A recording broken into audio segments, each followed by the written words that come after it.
Good morning friend, welcome back to the channel Anand study IQ। तो आज है तारीख 25 सितंबर और हम बात करेंगे 25 सितंबर के 10 महत्वपूर्ण करंट अफेयर के बारे में। तो दोस्तों, आप सभी से एक रिक्वेस्ट है कि आप अगर चैनल पर नए हैं तो चैनल को सब्सक्राइब कर लीजिए और बगल में बेल आइकन को दबा दीजिए जिससे कि नोटिफिकेशन आपको मिलता रहे। तो चलिए शुरू करते हैं आज का अपना पहला क्वेश्चन। हाल ही में समाचारों में देखा गया पासेक्स भारत और किस देश के बीच एक नौसेना अभ्यास है? तो दोस्तों, इसका जो करेक्ट ऑप्शन है वो है ऑप्शन बी, ऑस्ट्रेलिया। बात करें अगर हम इसके बारे में, इस अभ्यास के बारे में, तो इन अभ्यासों में विमान रोधी अभ्यास, जटिल नौसैनिक युद्धाभ्यास और हेलीकॉप्टर संचालन शामिल थे। इन अभ्यासों का उद्देश्य पारस्परिकता को बढ़ाना, आपसी समझ को विकसित करना और दूसरे की बेहतर बातों को सीखना है। भारत, रूस, जापान और अमेरिका के साथ समान नौसेना अभ्यास करता है।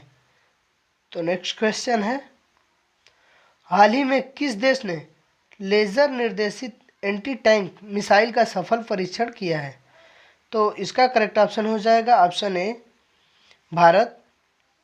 बात करें अगर इसके बारे में, तो भारत के रक्षा अनुसंधान विकास संगठन ने स्वदेशी laser guided anti tank guided missile ATGM का सफल परीक्षण किया है। इसका परीक्षण महाराष्ट्र के अहमदनगर से मुख्य युद्ध टैंक MBT अर्जुन पर रखकर टेस्ट फायर किया गया।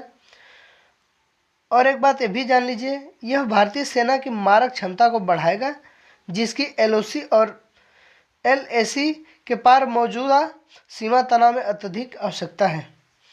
और बता दें कि अमोघ मिसाइल, नाग मिसाइल और stand off anti tank SANT missile Bharat में ATGM के कुछ उदाहरण हैं। तो हम बात करेंगे अगले क्वेश्चन की। हमारा क्वेश्चन है, युवाओं को कैरियर मार्गदर्शन प्रदान करने के लिए एक बहुहितधारक प्लेटफॉर्म युवा को किसके सहयोग से लॉन्च किया गया है? तो इसका करेक्ट ऑप्शन हो जाएगा ऑप्शन सी, यूनिसेफ। हम बात करें इसके बारे में, तो भारत सरकार के युवा मामले एवं खेल मंत्रालय और संयुक्त राष्ट्र बाल कोष यूनिसेफ ने भारत में वैश्विक मल्टी स्टेक होल्डर प्लेटफॉर्म युवा जनरेशन अनलिमिटेड युवा को की स्थापना करने के लिए स्टेटमेंट ऑफ इंटेंट पर हस्ताक्षर किए थे। और अगर हम बात करें संयुक्त राष्ट्र बाल कोष की यूनिसेफ के बारे में, तो 1946 में स्थापित यह संयुक्त राष्ट्र का एक विशेष कार्यक्रम है जो बच्चों के स्वास्थ्य, शिक्षा, पोषण और सामान्य कल्याण में सुधार के लिए राष्ट्रीय प्रयासों को सहायता प्रदान करने के लिए समर्पित है। तो हम बात करेंगे अपने अगले क्वेश्चन की। हमारा क्वेश्चन है, हाल के एक अध्ययन के अनुसार चावल के पौधे को पोटेशियम की कमी के प्रति अधिक सहिष्णुता और उत्पादकता में सुधार करने में मदद करने के लिए कौन से पादप हार्मोन लक्षित करना होगा?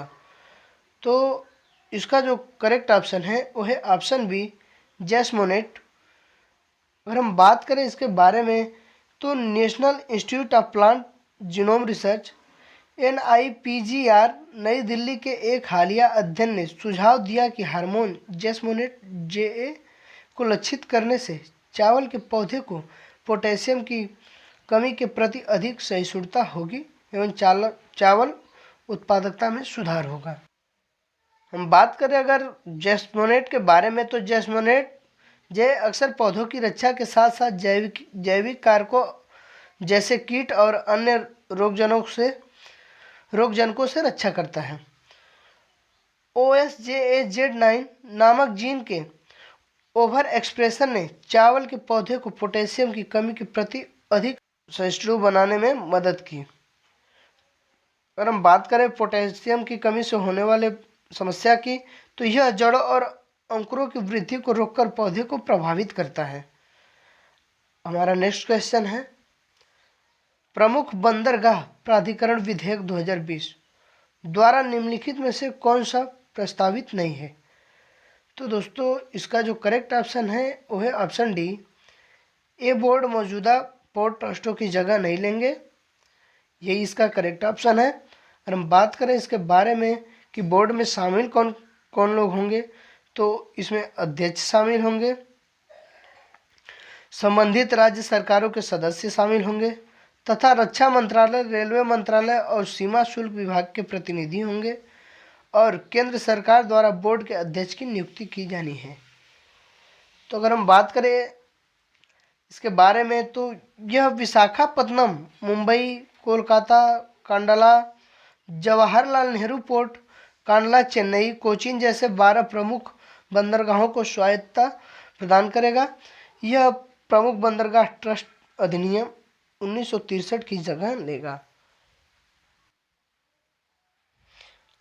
हमारा अगला क्वेश्चन है, हाल ही में समाचारों में देखा गया नेट न्यूट्रलिटी शब्द का प्रयोग निम्नलिखित में से किसके संबंध में किया जाता है या किसके संदर्भ में किया जाता है? तो दोस्तों इसका जो करेक्ट ऑप्शन है वो है ऑप्शन सी, उपभोक्ताओं के लिए इंटरनेट का समान व्यवहार।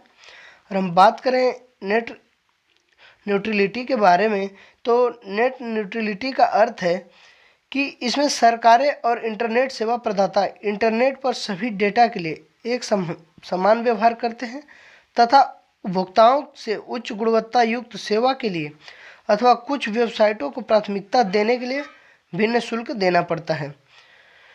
भारतीय दूरसंचार और नियामक प्राधिकरण ट्राई ने हाल ही में एक बहुहितधारक निकाय एमएसबी का गठन करने का सुझाव दिया है और बता दें कि इसका उद्देश्य देश में इंटरनेट सेवा प्रदाताओं द्वारा नेट न्यूट्रलिटी के सिद्धांतों को पालन को सुनिश्चित करना है। तो अगर हम बात करें अपने अगले क्वेश्चन की तो हमारा क्वेश्चन है, संयुक्त राष्ट्र पर्यावरण कार्यक्रम यूएनईपी के क्षेत्रीय राजदूत के रूप में किसे नियुक्त किया गया है? तो दोस्तों इसका जो करेक्ट ऑप्शन है वो है ऑप्शन ए, खुशी चिंदलिया। हम बात करें इसके बारे में तो खुशी चिंदलिया को महज 17 साल की उम्र में संयुक्त राष्ट्र पर्यावरण कार्यक्रम यूएनईपी ने भारत के लिए क्षेत्रीय राजदूत के रूप में नियुक्त किया है। वह जलवायु परिवर्तन और पर्यावरण संरक्षण के महत्व और पर्यावरण की सुरक्षा की आवश्यकता के बारे में जागरूकता बढ़ाएंगी। और बता दें कि वह फरवरी 2021 तक विभिन्न जागरूकता कार्यक्रमों पर टुंजा इको जनरेशन के साथ कार्य करेंगी। हम बात करें यूएनईपी के बारे में तो इसकी स्थापना 1972 में हुई और इसका मुख्यालय केन्या के नैरोबी में है। अगला क्वेश्चन है, हाल ही में समाचारों में देखा गया ईपीसीए किस प्रकार का सरकारी निकाय है? इसका करेक्ट ऑप्शन होगा ऑप्शन बी, कानूनी निकाय। बात करें हम इसके बारे में तो पर्यावरण प्रदूषण नियंत्रण प्राधिकरण उच्चतम न्यायालय के आदेश द्वारा अधिसूचित एक निकाय है जो राष्ट्रीय राजधानी क्षेत्र के लिए पर्यावरण संरक्षण अधिनियम 1986 की धारा 3 के तहत गठित है। और हम बात करें कि यह अभी चर्चा में क्यों है तो ईपीसीए ने हाल ही में हरियाणा और पंजाब के मुख्य सचिवों को पत्र लिखकर फसल अवशेषों को जल जलाने पर चिंता जताई। तो हम बात करेंगे अपने अगले क्वेश्चन की, हाल ही में ऑस्ट्रेलिया के किस राज्य में बड़ी संख्या में व्हेल रेत में फंसी पाई गई हैं?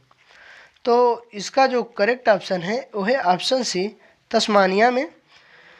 बात करें इसके बारे में तो तस्मानिया के प्राथमिक उद्योग पार्क जल और पर्यावरण विभाग ने पाया कि ऑस्ट्रेलियाई द्वीप तस्मानिया के दूरस्थ पश्चिमी तट से एक सैंडबार पर लगभग 380 व्हेल फंसी हैं जो ऑस्ट्रेलियाई मुख्य भूमि के दक्षिण में 240 किमी दूर स्थित है।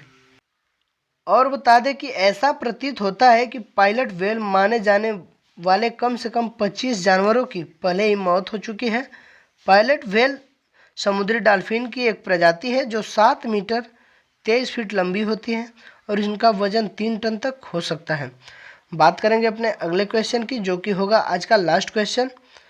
तो हमारा क्वेश्चन है, वॉइसेस ऑफ डिसेंट नामक पुस्तक किसके द्वारा प्रकाशित की गई है?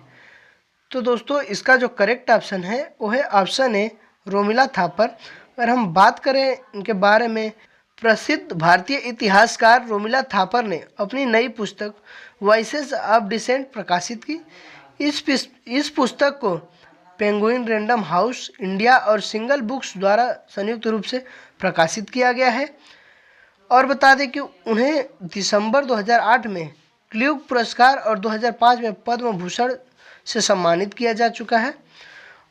और एक बात ये भी जान लीजिए कि इस पुस्तक में उन्होंने नागरिकता कानून और राष्ट्रीय नागरिक रजिस्टर के खिलाफ भारत में हुए विद्रोह और प्रतिक्रियाओं के बारे में प्रकाश डाला है।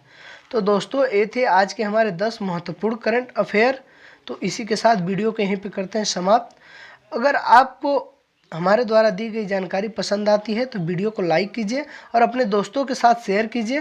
तो इसी के साथ लेते हैं आपसे अलविदा, मिलेंगे आपसे अगली वीडियो में। तब तक के लिए जय हिंद, जय भारत।